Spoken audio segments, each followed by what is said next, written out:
በደብረ ማርቆስ ከተማና አካባቢው የተሰሩ ያሉ የልማት ፕሮጀክቶች የከተማዋን የኢንቨስትመንትና የቱሪዝም አቅም ለመጠቀም የሚያስችሉ መሆናቸው ተገልጿል። ርዕሰ መስተዳድር አረጋ ከበደና ሌሎች ከፍተኛ የስራ ኃላፊዎች በከተማዋ የልማት ስራዎችን ተዘዋውረው ተመልክተዋል። አብዮት ከፋለ እንደሚከተለው ያቀርበዋል። ታሪካዊቷ ደብረ ማርቆስ ከተማ በአንድ በኩል ሰላሟን እያስጠበቀች በሌላ በኩል የከተማዋን የቀደመ የታሪክ ከፍታ ማማ ላይ ማስቀመጥ የሚያስችሉ የልማት ተግባራትን እያከናወነች ትገኛለች። ርዕሰ መስተዳድር አረጋ ከበደና ሌሎች ከፍተኛ የስራ ኃላፊዎች በደብረ ማርቆስ ከተማ የአማራ ልማት ማህበር አልማ እያስገነባው የሚገኘው ባለ 10 ወለል ዘመናዊ ህንጻም ግንባታው በመጠናቀቅ ላይ ያለው የደብረ ማርቆስ ጠቅላላ ሆስፒታል የሞሰብ አንድ ማዕከል አገልግሎት ግንባታ የምስራቅ ጎጃም ዞን ከፍተኛ ፍርድ ቤት ዘመናዊና ዲጂታል አሰራር ሂደትና የከተማዋን የኮሪደር ልማት ፕሮጀክቶችን ተዘዋውረው ተመልክተዋል።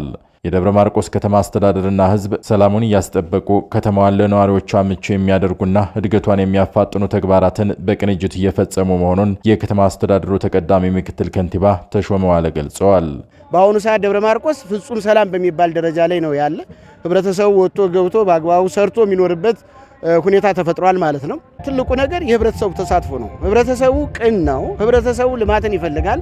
በምንሰራቸው ጥቃቅን ስራዎች በጣም ደስተኛ ነው። አብሮን ነው የሚሰራ። የዚህ አብዛኛውን ስራ የሰራው በህብረተሰብ ተሳትፎ ነው። ተባባሪ ተሳታፊም ስለሆነ በባለቤትነት ስሜት ልማቶችን ያስቀጥላል የሚል እምነት ስላለን ትልቅ ነገር አቅደን መስራት እንዳለብን እናምናለን።